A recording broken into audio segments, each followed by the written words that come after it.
So we'll toss it over here to our baseball team. Before we start this, I want to thank Pico. Obviously, they're on morning update show, and that staff is on break this week. But to be able, it's throughout the season. You'll see myself as well as Bell, interchangeably, at the ballpark, for these games. But it was a really cool moment, to be in the Mariners press box. Obviously, we want to do our best to give you the best coverage of all of these teams here, in our city, all seven of them. Now to be able to hold credentials with six of the seven is not only an incredible blessing, but baseball was always the big thing for me. My dad gave me my love of baseball. That was always such a big thing. All these sports are great. Don't get me wrong. Seahawks in their heyday, great. I had their heyday, which was like a few years ago, you know. But to be there, it was kind of funny, as that game went into extra innings, and we'll get to those games and why I mentioned extra innings if you don't know. It felt right. Special. Sitting there writing my little scorecard, it felt right. So that was a big moment, and a lot of that wouldn't be not only this show, but obviously that wouldn't be possible without Big O. So I hope they're doing well on their time off.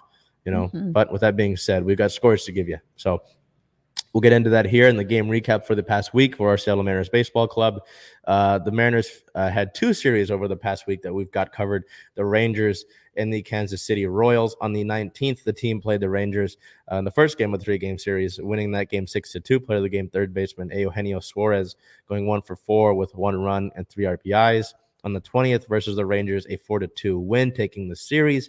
Player of the game would be pitcher Logan Gilbert. In his start, he went 6.2 innings, allowing only 6 hits, 0 runs, 0 earned runs, 0 walks, and 4 strikeouts. So Logan, another impressive start there to begin his year. April 21st versus the Rangers, an 8-6 loss, so no sweep there. Put away the brooms. You don't get to have that.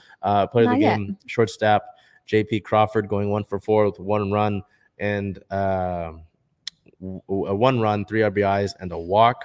April 22nd versus the Kansas City Royals, a 4-1 win. As we switch over to the Royals here, and you'll see what's on the screen there. Player of the game in that first win over the Royals, player of the center fielder Julio Rodriguez, going 2-for-4 with a run and 2 RBIs. April 23rd versus the KC Royals, a 13-7 win, so a big win there. Player of the game, first baseman Ty France, and we'll get to Ty France. Don't worry about that. Going 5-for-6, so his first career 5-hit game. Recording 3 runs and 5 RBIs is also his first 5 RBI game. And then to wrap up the series there, April 24th versus the Royals, a 5-4 win in 12 innings. First baseman Ty France, the player of the game there as well, going 3-for-5 with a run, 2 RBIs, and a walk. So how amazing was T-Mobile Park that day? God, a lot of them stayed. I know once we got to extras, people were like, screw this. And especially once we got to 12, because the game started at 1 and that was around 5. So that's 4 hours. A 4-hour game, you hope those things don't really happen. Yeah. But the atmosphere, it was kind of incredible, even on home opening day and just continuing it, not necessarily in those Texas games because people don't really care about the Rangers because they suck. But, the weekend games and home opening day, to see an atmosphere like that in April is kind of unheard of. You don't really get that. It's April, people are still kind of getting into it. That kind of comes in the summer and late season, right? In April, that sort of excitement, it just kind of shows you and gets you excited about what we'll see in the summer. The crowds will see, weekends in the summer, July, June. Oh, yeah. So it should be really, really exciting. But you see there, when we looked at the road trip, I know that they had some tough performances. Obviously, we talked about the one in the rain, the wind in Chicago. Just trying to get it in. There are a lot of new pieces to this team, and you want to let them settle in and get, work together. I mean, we look at the game on the 24th. No, the 23rd, 13 runs. Let's see this. 13 runs, 6 runs, 4 runs, 6 runs, 4 runs, 13, 5. So the offense was really kind of putting things together. And even in that home opening day win is 11-1 against the Astros last week. So I think they're settling in because, again, I didn't want to look at that first week and get too judgmental, because it's the first week out of 162 games. I'm not that worried. So, it was really nice to see them kind of settle in. But also what was interesting was Jesse Winker, after he walked the game off yesterday, said, I don't remember the exact quote, and I can get that here, but he basically said he was excited to be a part of a clubhouse that wanted to win. And that was pretty incredible to see. And I can get that here. But I've been waiting my whole career to play for an organization that wants to win. And this is the Mariners, by the way. Yeah. There are people that I hear all the time because I have to hear this discourse. Oh, they're going to make it this year. Oh, it's the same old Mariners. Mm-hmm. That's so far from the truth. Mm-hmm. So, I mean, that was really cool to hear. So they went 7-2 on the homestand, which is pretty damn solid. And they had one guy that had his bat on fire. But before I go to my player of the week, Belle, who did you pick? I think we swapped again this week. We did. And honestly, we're probably going to see these guys on our player of the week a lot. But I went with JP Crawford. He had, let me pull that up here, 23 at-bats, 3 runs, 8 hits, 1 double, 1 triple, 2 home runs, a 7 RBI, 17 total bases, a .348 average, a .429 OBP, a .739 slugging, and then a 1.168 on base plus slugging. So, I mean, I think we should move on to Ty France though here. I really want to hear about his.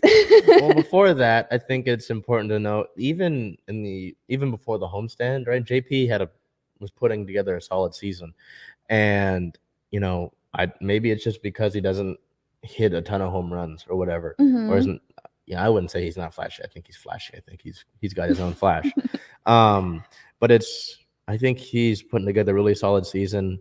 And he's been doing so down near the bottom of the order. I know they bumped him up to third, I believe 2 games ago, but he's just been a really solid contributor, a guy that for the longest time was said that, he really wouldn't be able to hit very well. Yeah. Was just going to be a glove, just going to be good defensively. And he's good defensively. He's great defensively. Don't get me wrong.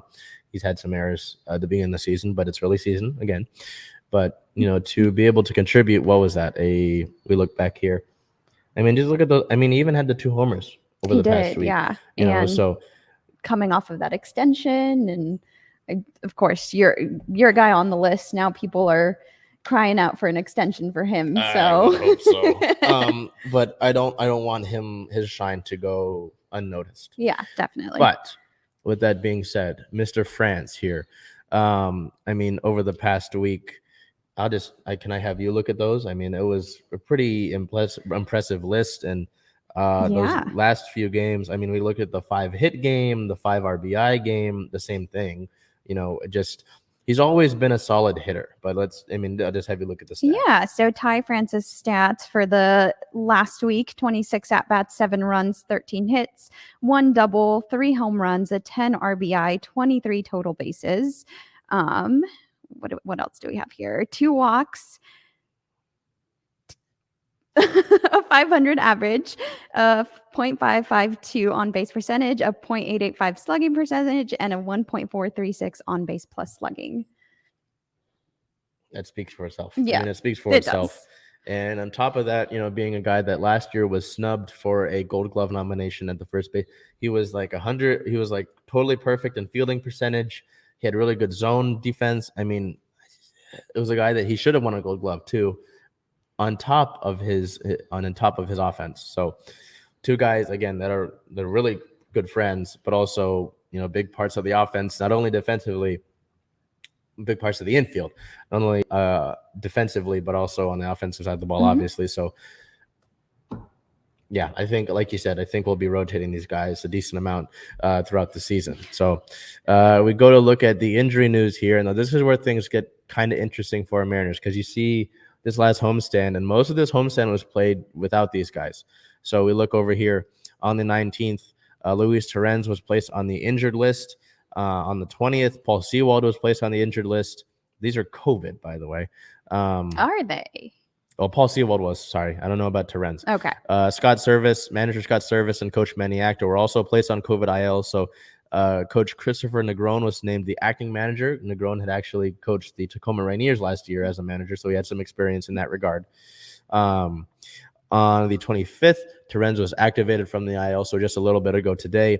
First baseman Mike Ford, who was the resulting move last week for Terens, was optioned to AAA Tacoma after the 24th and then DFA'd after the 25th. So, you look at this team and going 7-2 on the homestand and playing a decent amount of those games. Now without Mitch Haniger, without your skipper Scott Service, without Luis Terens, and without one of your best bullpen guys in Paul Sewald. On top of that, Ken Giles is injured. One of your relief pitcher that was one of the best relievers in the game a few years ago. Rookie of the Year Kyle Lewis. There are reinforcements that are in the wings for the Mariners. So to see the offensive production and to see the way that this team has played so far, I don't know. It's exciting to look at. So as we continue into team news over here on the 19th, as I mentioned, Mike Ford was the first baseman selected from AAA Tacoma in the resulting move to Terens, being placed on the injured list on the 20th. Penn Murphy, the right-handed pitcher, was selected from AAA Tacoma as a resulting move for Paul Sewald. On the 23rd, the Mariners acquired outfielder Stuart Fairchild from the Arizona Diamondbacks in exchange for cash considerations. As a resulting move for that, infielder Kevin Padlo was designated for assignment. And then on the 25th, Ty France was named American League Player of the Week for that week he just had. So nice to see, though, that someone in Major League Baseball has some eye over on Seattle and what Seattle's doing, because that doesn't happen that often. So overall, I would say a good past week for our Mariners as we head over to League Notes. The MLB may be looking into expansion in Nashville. Former All-Star Dave Stewart leads a group that is bidding for a Nashville club that would be the first minority-owned MLB team, which is interesting. Don't know how I feel about Nashville. I mean, I don't really care. I wouldn't be opposed to it, but it's an interesting choice in my opinion. The Tigers, Miguel Cabrera, became the 33rd member of the 3,000 hit club. He's only the 7th player to have 3,000 hits and 500 home runs on his career, joining Ty Cobb and Al Kaline. So it was really cool to see Miggy get that. I mean, a guy who actually started his career, I think, on a home run. I think I also read that he's the first Venezuelan to do it. Wow, really? Yeah. So that's big. But it was interesting because there was all the drama leading into it. I mean, I remember they were playing the Yankees, and in like the ninth, in his last at bat in one of the games, they intentionally walked him just so he couldn't get the chance to do that. That was, I mean, come on, that was a little bit ridiculous. Yeah. Yankees. Outfielder Mike. Yeah, we've got some more Yankee stuff here in a sec. Don't worry about that. Outfielder Michael Conforto is out for the year. The free agent outfielder had season-ending shoulder surgery last week. He was a Mariners target potentially during the lockout, but obviously the Mariners did not go that way, acquiring Jesse Winker. And then the Yankees fans, as we mentioned, throw trash on the field in their series against the Cleveland Guardians, and following a Yankees walk-off win, fans threw trash on the field in the direction of the Cleveland outfielders. Guardians outfielder Miles Straw called the Yankees fan base the worst fan base on the planet. Don't see how you could feel any other way when you're getting trash thrown at you. Yeah, I mean, that's just obviously such a trash thing to do. It's a garbage thing to do. So, yeah, we'll leave it at that. Looking ahead, for our Seattle Mariners here, they sit now at a 10-6 record on the season, which it's not bad. No. You're first in the AL West right now. Looking ahead, you go on the road, you go down to Florida. All right, you go to play the Tampa Bay Rays April 26th through 28th. April 26th at the Rays, a 3:40 start. April 27th, also a 3:40 start. And then April 28th, a 10 a.m. start. April 29th at the Miami Marlins, a 3:40 start. April 30th at the Marlins, a 3:10 start. And then May 1st at the Marlins, a 10:40 start. So you see there, some afternoon games. And then to finish up their series, they've got those day games.